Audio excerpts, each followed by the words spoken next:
नमस्कार। आरएससीआईटी परीक्षा की तैयारी करने के लिए आज की हमारी ये बहुत ही महत्वपूर्ण क्लास है, क्योंकि आज की इस क्लास में हम 35 ऐसे ऐसे महत्वपूर्ण प्रश्न उत्तरों को जानेंगे जिन्हें आप यह मानकर चलो कि परीक्षा में इनमें से बहुत सारे प्रश्न उत्तर मिलने वाले हैं। वीडियो को आप बहुत ही ध्यान से मन लगाकर एक एक प्रश्न को समझते हुए देखना है। आपके आरएससीआईटी परीक्षा में 35 प्रश्न आएंगे और 35 के 35 पूरे प्रश्नों को आपको हल करके आना है, क्योंकि इस परीक्षा में माइनस मार्किंग नहीं होती है और परीक्षा में पास होने के लिए आपके 35 में से 14 प्रश्न सही होने चाहिए। आपको ओएमआर में कोई काट छांट या गलती नहीं करनी है। आरएससीआईटी ओएमआर सीट परीक्षा में कैसी आएगी या ओएमआर सीट को कैसे भरना है, उसका हमने पहले से ही एक वीडियो बना रखा है। उसका लिंक इस ऊपर आई बटन में या इस वीडियो के डिस्क्रिप्शन में दे देंगे, तो उसे ज़रूर देख लें। और उस वीडियो में आपको एक खाली आरएससीआईटी ओएमआर सीट की पीडीएफ डाउनलोड करने का लिंक भी मिल जाएगा। तो अपनी तैयारी अच्छे से करके रखें और हम उम्मीद करते हैं कि आप हमारे इस आरएससीआईटी गुरुजी यूट्यूब चैनल से तैयारी करके बहुत ही अच्छे नंबरों से पास होंगे। तो शुरू करते हैं आज की क्लास। हमारा प्रश्न नंबर 1 है, निम्न में से कंप्यूटर का दिमाग किसे कहा जाता है? प्रिंटर को, मॉनिटर को, सीपीयू को या फिर कीबोर्ड को? तो इसमें सही उत्तर है सी, सीपीयू को। ज़्यादातर जो सीपीयू है उसका मतलब हम इस प्रकार के कैबिनेट से लेते हैं। तो सीपीयू प्रोसेसर को कहा जाता है और ये कैबिनेट होता है और ज़्यादातर हम इसी को ही सीपीयू बोलते हैं। अगला हमारा प्रश्न नंबर 2 है, इनमें से एक सेल में वर्तमान दिनांक और समय दोनों प्रदर्शित करने के लिए सही फंक्शन कौन सा है? टुडे, डेट, नाउ या फिर टाइम? तो इसमें सही उत्तर है सी, नाउ।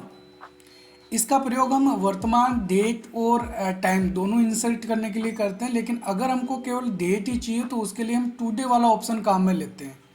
तो ये भी आपको ध्यान में रखना है।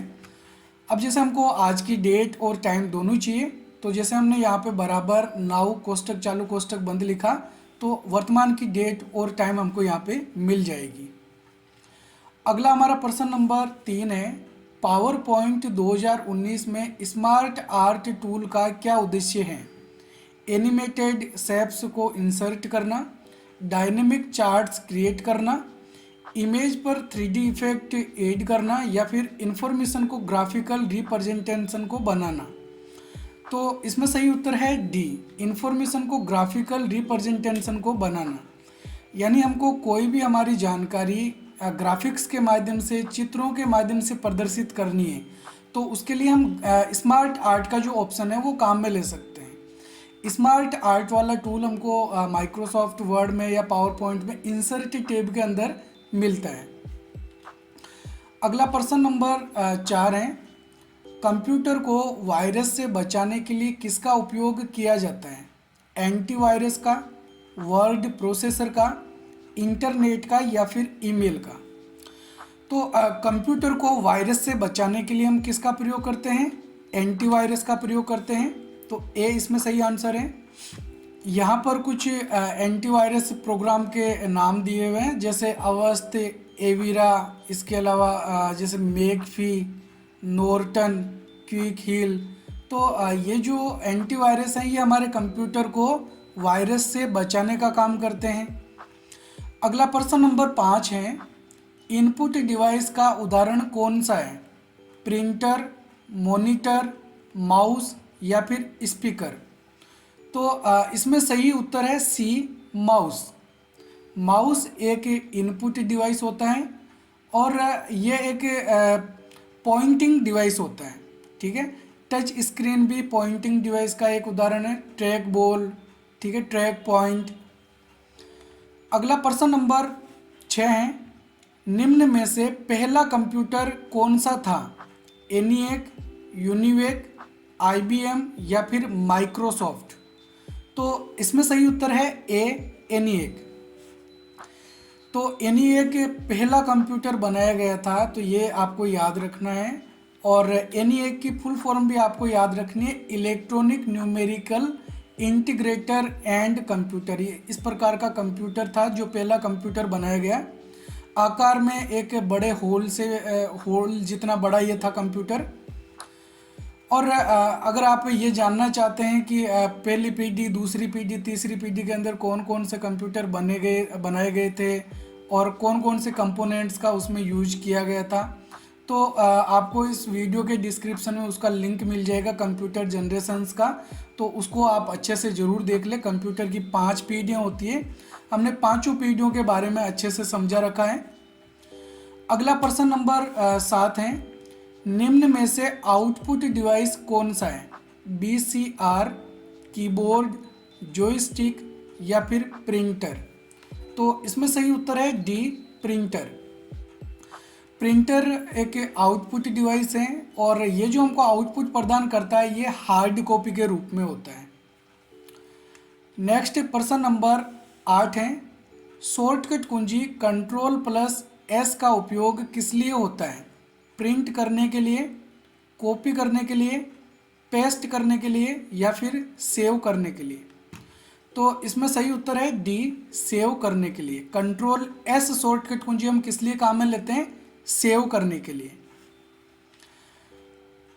अगला प्रश्न नंबर 9 है, निम्न में से कौन सी मेमोरी इकाई सबसे बड़ी है? KB, GB, TB या फिर MB? तो इसमें सही उत्तर है सी, TB। आपको कंप्यूटर मेमोरी इकाइयाँ अच्छे से याद रख लेनी है, कम से कम TB तक तो आपको याद होना ही चाहिए। जैसे 1 बिट जिसको बाइनरी डिजिट कहा जाता है, 4 बिट मिलकर एक निबल बनता है और 8 बिट मिलकर एक बाइट बनते हैं। उसके बाद 1024 का आंकड़ा चलता है, जैसे 1024 बाइट मिलकर एक किलोबाइट बनते हैं, 1024 किलोबाइट मिलकर एक मेगाबाइट, 1024 मेगाबाइट मिलकर एक गीगाबाइट और 1024 गीगाबाइट मिलकर एक टेराबाइट और 1024 टेराबाइट मिलकर एक पेटाबाइट बनते। तो आजकल ज़्यादातर कंप्यूटर में टेराबाइट तक की जो हार्ड डिस्क या SSD है वो यूज की जा रही है। अगला प्रश्न नंबर 10 है, माइक्रोसॉफ्ट वर्ड का प्रयोग किस लिए किया जाता है? डॉक्यूमेंट बनाने के लिए, प्रेजेंटेशन बनाने के लिए, वेब पेज बनाने के लिए या फिर स्प्रेडशीट बनाने के लिए? तो इसमें सही उत्तर है ए, डॉक्यूमेंट बनाने के लिए। नेक्स्ट प्रश्न नंबर 11 है, निम्न में से कौन सा वेब ब्राउज़र का उदाहरण नहीं है? गूगल क्रोम, मोजिला, सफारी या फिर याहू? तो इसमें सही उत्तर है डी, याहू। याहू एक सर्च इंजन का उदाहरण है, जैसे Google Chrome, Google, Yahoo, Bing, इसके अलावा डक, ये सर्च इंजन होते हैं। और गूगल क्रोम, मोजिला फायरफॉक्स और एप्पल सफारी, इसके अलावा ओपेरा है, इंटरनेट एक्सप्लोरर, इसकी जगह पे अब कौन सा आ गया है? Microsoft Edge browser. नेक्स्ट प्रश्न नंबर 12 है, निम्न में से पेस्ट करने की शॉर्टकट कुंजी कौन सी है? Ctrl+P, Ctrl+X, Ctrl+C या फिर Ctrl+V? तो इसमें सही उत्तर है डी, Ctrl+V शॉर्टकट कुंजी हम किस लिए काम में लेते हैं? पेस्ट करने के लिए। और Ctrl+C का प्रयोग कॉपी करने के लिए, Ctrl+X कट करने के लिए और Ctrl+P प्रिंट करने के लिए काम में ली जाती है। नेक्स्ट प्रश्न नंबर 13 है, निम्न में से IP का पूरा नाम क्या है? Internet provider, internet protocol, internal processor या फिर इंटरनेट प्रोसेसर? तो इसमें सही उत्तर है बी, इंटरनेट प्रोटोकॉल। हमारे कंप्यूटर को इंटरनेट पर IP एड्रेस के माध्यम से ही पहचाना जाता है। अगला प्रश्न नंबर 14 है, निम्न में से सॉफ्टवेयर क्या है? भौतिक उपकरण, निर्देशों का सेट, स्टोरेज डिवाइस या फिर नेटवर्क डिवाइस? तो इसमें सही उत्तर है बी, निर्देशों का सेट। अगला प्रश्न नंबर 15 है, ऑपरेटिंग सिस्टम का मुख्य कार्य क्या है? प्रोग्राम इंस्टॉल करना, हार्डवेयर और सॉफ्टवेयर को मैनेज करना, वेब ब्राउज करना या फिर इंटरनेट कनेक्शन स्थापित करना? तो इसमें सही उत्तर है बी, हार्डवेयर और सॉफ्टवेयर को मैनेज करना। यहाँ पे कुछ ऑपरेटिंग सिस्टम के नाम दे रखे हैं, जैसे विंडोज़ माइक्रोसॉफ्ट कंपनी के द्वारा बनाया गया है। इसके अलावा Apple Mac OS operating system, Ubuntu Linux, MS DOS. तो ये कुछ ऑपरेटिंग सिस्टम है। माइक्रोसॉफ्ट विंडोज़ के अंदर जैसे विंडोज़ 7, विंडोज़ 8, विंडोज़ 10 और अभी लेटेस्ट जो वर्जन चल रहा है वो है विंडोज़ 11। तो सबसे ज़्यादा जो कंप्यूटर में ऑपरेटिंग सिस्टम काम में लेते हैं वो विंडोज़ वाला ही है। और मोबाइल की बात करें तो मोबाइल के अंदर कौन सा होता है, एंड्रॉयड, जो सबसे ज़्यादा प्रचलित हैं। नेक्स्ट प्रश्न नंबर 16 है, कंप्यूटर के मुख्य घटक कौन से हैं? हार्डवेयर और सॉफ्टवेयर, प्रिंटर और मॉनिटर, कीबोर्ड और माउस, ऑपरेटिंग सिस्टम और डिवाइस ड्राइवर। तो कंप्यूटर सिस्टम के जो मुख्य घटक हैं वो हैं हार्डवेयर और सॉफ्टवेयर। कंप्यूटर का कोई भी भाग हार्डवेयर और सॉफ्टवेयर इन दोनों से मिलके ही बनता है। अगला प्रश्न नंबर 17 है, बीसीसी का उपयोग ईमेल में क्यों किया जाता है? मुख्य प्राप्तकर्ता को जोड़ने के लिए, ईमेल को हटाने के लिए, गोपनीय प्राप्तकर्ता को कॉपी भेजने के लिए, या फिर ईमेल को ड्राफ्ट में सेव करने के लिए। तो इसमें सही उत्तर है सी, गोपनीय प्राप्तकर्ता को कॉपी भेजने के लिए। जब हम कोई भी ईमेल के द्वारा मेल भेजते हैं तो आपने देखा होगा 2CC और BCC 3 ऑप्शन हमको मिलते हैं। और किसी भी व्यक्ति को हम जिसको ईमेल भेजना चाहते हैं उसका ईमेल एड्रेस इनमें से कोई भी ऑप्शन में हम लिख सकते हैं। लेकिन 2 के अंदर हमको कम से कम एक ईमेल एड्रेस लिखना अनिवार्य होता है। CC का मतलब होता है कार्बन कॉपी। अगर हम किसी को इस ईमेल की कॉपी भी भेजना चाहते हैं तो CC में उसका ईमेल एड्रेस लिख सकते हैं। और BCC का मतलब होता है ब्लाइंड कार्बन कॉपी। तो BCC में हम जो ईमेल एड्रेस लिखते हैं, बाकी जो प्राप्तकर्ता हैं उनको ये नहीं पता चलता है कि हमारे अलावा और BCC में किन किन लोगों को ऐड किया गया है या किन किन लोगों को ईमेल भेजी गई है। अगला प्रश्न नंबर 18 है, निम्न में से ISP का पूरा नाम क्या है? Internet service provider, internet service protocol, internal system protocol, या फिर इंट्रानेट सर्विस प्रोटोकॉल। तो इसमें सही उत्तर है ए, इंटरनेट सर्विस प्रोवाइडर। ISP की फुल फॉर्म होती है। और ISP यानी कि ये कुछ इस प्रकार की कंपनियां होती है जो कि हमको इंटरनेट प्रोवाइड करती है, जैसे जियो, एयरटेल, आइडिया, BSNL, वोडाफोन। ठीक है, तो मुख्यतः यही कंपनियां हैं जो सबसे ज़्यादा प्रचलित हैं। तो इन्हीं को ही क्या कहा जाता है? ISP कहा जाता है, इंटरनेट सर्विस प्रोवाइडर। अगला प्रश्न नंबर 19 है, इंटरनेट पर डेटा को भेजने की प्रक्रिया क्या कहलाती है? डाउनलोड, अपलोड, शेयरिंग, या फिर ब्राउजिंग।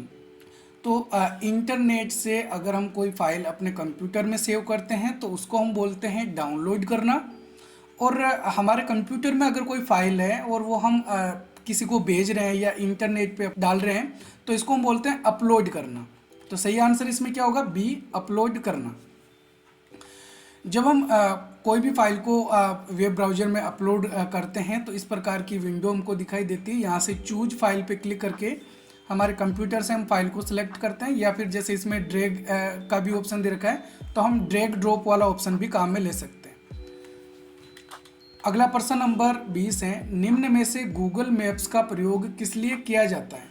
ऑनलाइन खरीदारी करने के लिए, ऑनलाइन वीडियो देखने के लिए, नेविगेशन के लिए, या फिर ऑनलाइन चैटिंग करने के लिए। तो इसमें सही उत्तर है सी, नेविगेशन के लिए। अगर हमको कोई रास्ता जानना हो तो वो रास्ता जानने के लिए हम गूगल मैप्स का प्रयोग कर सकते हैं। किसी जगह के बारे में जानकारी ले सकते हैं। अगला प्रश्न नंबर 21 है, MS वर्ड 2019 में अंतिम क्रिया को पूर्ववत करने के लिए किस शॉर्टकट का प्रयोग करते हैं?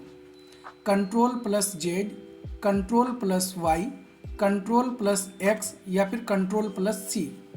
तो इसमें सही उत्तर है ए, Ctrl+Z। हमने जो भी कार्य किया है उससे वापस अगर हम बैक जाना चाहते हैं तो Ctrl+Z का प्रयोग करते हैं। और अगर हम कुछ ज़्यादा बैक चले गए हैं तो वापस लाने के लिए कंट्रोल प्लस वाई का प्रयोग भी किया जाता है। माइक्रोसॉफ्ट वर्ड के अंदर ये जो अंडू रीडू वाले बटन है वो हमको सबसे ऊपर वाली पट्टी में लेफ्ट साइड में दिखाई देते हैं। तो यहाँ पे ये जो एक मिनी टूल बार दे रखी है, इस टूल बार को हम बोलते हैं क्विक एक्सेस टूल बार, जो कि टाइटल बार के लेफ्ट साइड में होती है। तो आपको ये भी ध्यान में रखना कि ये जो अंडू रीडू सेव ओपन के इस प्रकार के जो कुछ बटन हैं जिसको डायरेक्ट हम क्लिक करके यूज कर सकते हैं सिंगल क्लिक से, ये हमको क्विक एक्सेस टूल बार के अंदर दिखाई देते हैं।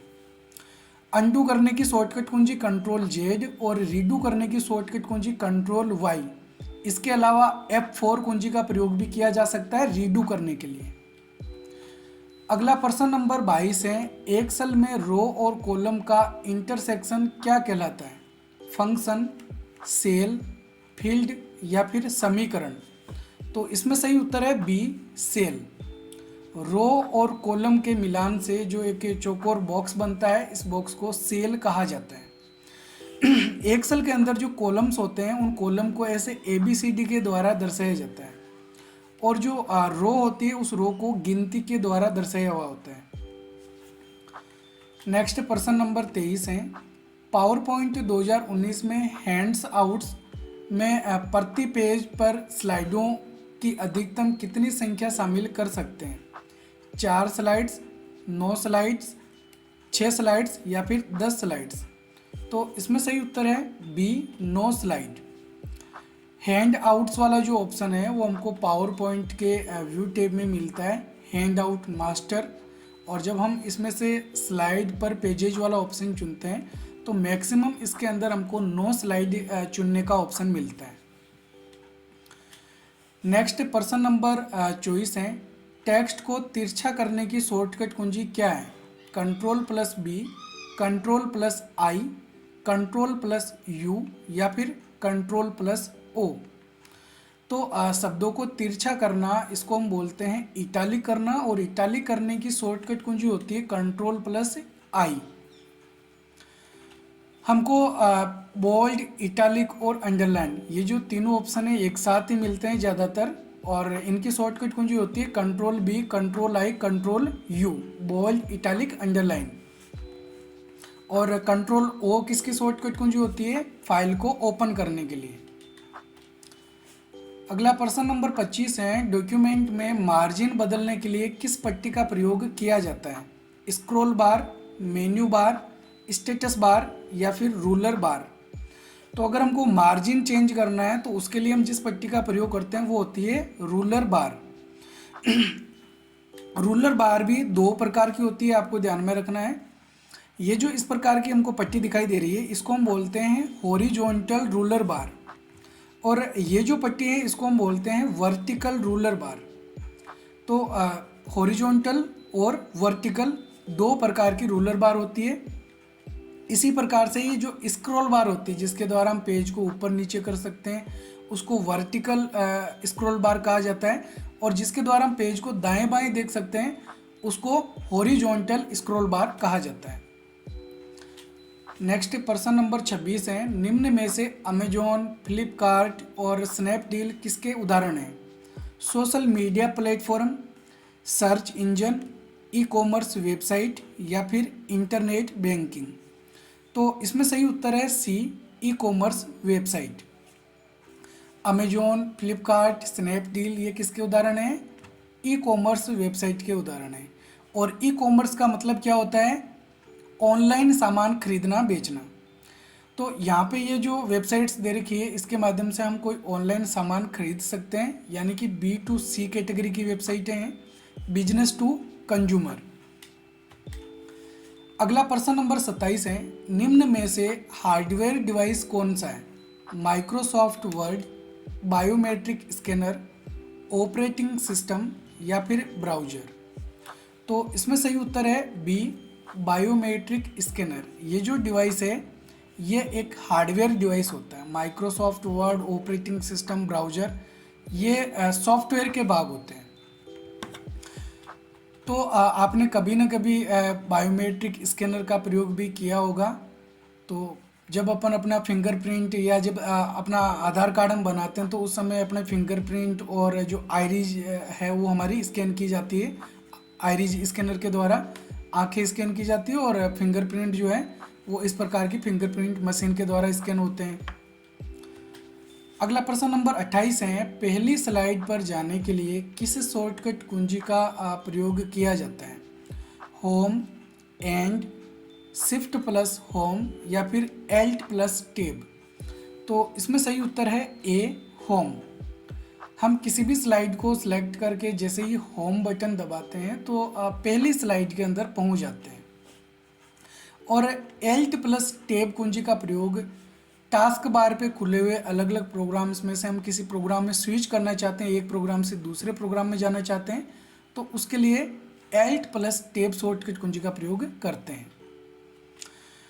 अगला प्रश्न नंबर 29 है, MS एक्सेल 2019 में संपूर्ण कॉलम को हाईलाइट करने की शॉर्टकट कुंजी क्या है?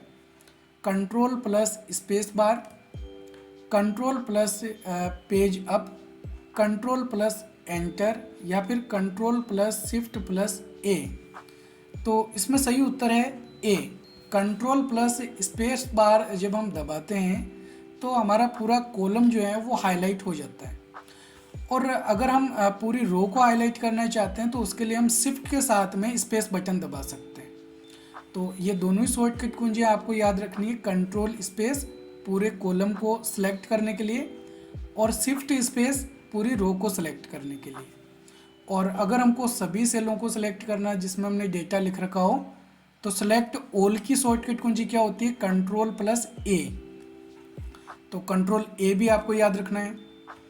अगला प्रश्न नंबर 30 है, एक्सेल 2019 में उच्चतम मान ज्ञात करने के लिए कौन सा फंक्शन उपयुक्त होगा? बराबर, सम, मीन, मैक्स या फिर काउंट? तो ये तो आपको पता ही होगा कि जब भी हम एक्सेल के अंदर कोई भी फॉर्मूला फंक्शन शुरू करते हैं तो सबसे पहले इक्वल यानी ये बराबर वाला जो चिन्ह है वो हमको लगाना होता है। तो हमको उच्चतम मान यानी कि सबसे बड़ी वैल्यू ज्ञात करनी है, तो बड़ी वैल्यू ज्ञात करने के लिए हम जो फंक्शन काम में लेते हैं वो होता है बराबर मैक्स। और सम का प्रयोग हम जोड़ने के लिए करते हैं, मीन का प्रयोग सबसे छोटी संख्या ज्ञात करने के लिए, सबसे बड़ी संख्या ज्ञात करने के लिए मैक्स और छोटी संख्या ज्ञात करने के लिए मीन। और काउंट के द्वारा हम ये ज्ञात कर सकते हैं कि हमने जितने सेल सेलेक्ट कर रखे हैं उनमें कितने सेल ऐसे हैं जिसके अंदर संख्याएं लिखी गई है। तो यहाँ पे देख सकते हैं जैसे हमने ये एक सेल रेंज सेलेक्ट कर रखी है और इसमें हमने जो फंक्शन काम में ले रखा है वो मैक्स वाला ले रखा है। तो इसके अंदर हमको रिजल्ट क्या मिलेगा? तो इसमें जो सही आंसर आएंगे वो आएंगे 9, क्योंकि 9 इसके अंदर सबसे बड़ी संख्या है। और अगर यही मैक्स की जगह पे मीन लिखा होता है तो सही इसके अंदर जो हमको आंसर मिलता है वो क्या मिलता है? 1। ठीक है, नेक्स्ट प्रश्न नंबर 31 है, वर्ड रैप फीचर का क्या उपयोग है? आवश्यकता पड़ने पर टेक्स्ट को स्वचालित रूप से अगली पंक्ति में ले जाया जाता है, हाइपरलिंक को ओपन करने के लिए, टेक्स्ट पर टाइप करने की अनुमति दी जाती है, या फिर उपरोक्त में से कोई नहीं? तो इसमें सही उत्तर है ए, आवश्यकता पड़ने पर टेक्स्ट को स्वचालित रूप से अगली पंक्ति में ले जाया जाता है। जैसे यहाँ पे देख सकते हैं कि यहाँ ये जो लाइन लिखी हुई है इसमें अगली के बाद में ये जो पंक्ति शब्द लिखा हुआ है ये अगली लाइन में लिखा गया है, क्योंकि यहाँ पर इतना स्पेस नहीं है कि इस पंक्ति शब्द को लिखा जा सके। इसलिए क्या हुआ कि ये जो शब्द है वो अपने आप ही अगली लाइन में चला गया है। तो ये जो सुविधा होती है कि जो टेक्स्ट यहाँ पे नहीं लिखे जा सकते हैं वो अपने आप ही अगली लाइन में चले जाते हैं, यही सुविधा वर्ड रैप के नाम से जानी जाती है। अगला प्रश्न नंबर 32 है, MS वर्ड 2019 में कॉपी, कट, पेस्ट और फॉर्मेट पेंटर टूल किस ग्रुप में मौजूद होते हैं? Font group, clipboard group, paragraph group या फिर एडिटिंग ग्रुप? तो इसमें सही उत्तर है B, clipboard group. Cut, copy, paste या फॉर्मेट पेंटर वाले जो टूल्स हैं वो हमको क्लिपबोर्ड वाले ग्रुप के अंदर मिलते हैं। तो माइक्रोसॉफ्ट वर्ड के अंदर डिफ़ॉल्ट 5 ग्रुप होते हैं, क्लिपबोर्ड, फॉन्ट, पैराग्राफ, स्टाइल्स और एडिटिंग ग्रुप। फर्स्ट वाला जो ग्रुप है वो है क्लिपबोर्ड ग्रुप। अगला प्रश्न नंबर 33 है, निम्न में से कौन से कंप्यूटर को पीसी के रूप में भी जाना जाता है? Super computer, main frame computer, mini computer या फिर माइक्रो कंप्यूटर? तो इसमें सही उत्तर है डी, माइक्रो कंप्यूटर। तो आपको ध्यान में रखना है, आकार के आधार पर या फिर इनकी कार्य क्षमता के आधार पर कंप्यूटर को ऐसे 4 भागों में बांटा हुआ होता है। सुपर कंप्यूटर सबसे बड़ा कंप्यूटर होता है जो कि मौसम की भविष्यवाणी, भूकंप की जानकारी, इस प्रकार के जो बड़े कार्य हैं उनको करने के लिए वैज्ञानिकों द्वारा यूज किया जाता है। इससे छोटा मेन फ्रेम कंप्यूटर होता है और उससे छोटा मिनी कंप्यूटर और सबसे छोटा माइक्रो कंप्यूटर होता है। हम ज़्यादातर जो कंप्यूटर यूज करते हैं वो माइक्रो कंप्यूटर होता है। और माइक्रो कंप्यूटर को भी हम अलग अलग 4 रूपों में देख सकते हैं। तो मुख्यतः जैसे ये सबसे बड़ा जो कंप्यूटर है इनमें से वो है डेस्कटॉप कंप्यूटर, उससे छोटा लैपटॉप, फिर टैबलेट और फिर स्मार्टफोन। स्मार्टफोन को हैंड हेल्ड डिवाइस भी कहा जाता है, जिसको हम हाथ में रख के चला सकते हैं। पॉम टॉप कंप्यूटर भी बोलते हैं इसको, या फिर इसको अपन पीडीए यानी कि पर्सनल डिजिटल असिस्टेंट भी बोल सकते हैं। तो ठीक है, सबसे छोटा कंप्यूटर माइक्रो कंप्यूटर, और पीसी यानी कि इसको पर्सनल कंप्यूटर कहा जाता है। माइक्रो कंप्यूटर को हम क्या बोल सकते हैं? Personal computer. अगला प्रश्न नंबर 34 है, ब्लूटूथ क्या है? एक वायरलेस इंटरनेट प्रोटोकॉल, एक कम दूरी की वायरलेस कम्युनिकेशन तकनीक, एक प्रकार का सैटेलाइट कम्युनिकेशन, एक फाइबर ऑप्टिक कम्युनिकेशन स्टैंडर्ड। तो इसमें सही उत्तर है बी, एक कम दूरी की वायरलेस कम्युनिकेशन तकनीक।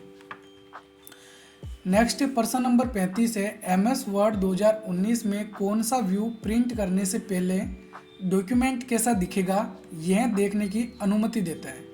Normal view, outline view, print layout view या फिर वेब लेआउट व्यू? तो इसमें सही उत्तर है सी, प्रिंट लेआउट व्यू। तो माइक्रोसॉफ्ट वर्ड में जैसा पेज हमको दिखाई देता है, क्योंकि नॉर्मली जब भी हम माइक्रोसॉफ्ट वर्ड को ओपन करते हैं वो प्रिंट लेआउट व्यू के अंदर डिफ़ॉल्ट रूप से ओपन होता है। तो जैसा हमको पेज उस समय दिखाई देता है, जब हम उसका प्रिंट निकालते हैं तब भी वो वैसा ही प्रिंट होके आता है। इसके लिए हम Ctrl+F2 शॉर्टकट कुंजी काम में ले सकते हैं प्रिंट प्रीव्यू करने की। तो माइक्रोसॉफ्ट वर्ड के व्यू टैब के अंदर हमको प्रिंट लेआउट व्यू दिखाई देता है, जो कि डिफ़ॉल्ट रूप से सिलेक्ट किया हुआ होता है। तो मुझे उम्मीद है आपने आज के इन सारे प्रश्न उत्तरों को अच्छे से समझा होगा, और अभी तक आपने हमारे उस ओमार सीट वाले वीडियो को नहीं देखा है तो फटाफट एक बार उसे ज़रूर देख लें, ताकि फिर परीक्षा में कोई ओमार सीट से संबंधित आपको समस्या ना हो।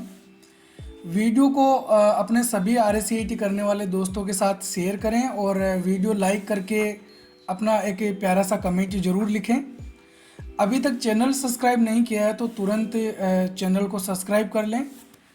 धन्यवाद। जय हिंद, जय भारत।